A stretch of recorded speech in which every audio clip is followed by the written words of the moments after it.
এখন বাজে সন্ধে 7:04, গাড়ি রান করেই যাচ্ছি।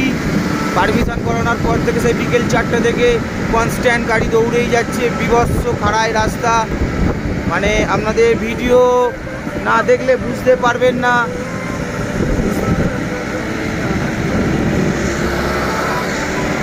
বুঝতে পারছেন, এই রাস্তাতে উঠে আসছি।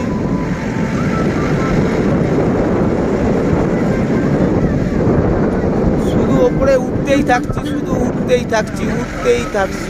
কষ্ট জয় বাবা আদি কৈলাস কি জয় হো। ঠান্ডা লাগছে, ভালোই ঠান্ডা লাগছে, মানে ভালোই ঠান্ডা লাগছে। তবু আমরা এখনো জ্যাকেট প্যাকেট কিছু পরিনি। বাবাকে দেখার এতই পাগল হয়ে উঠছে।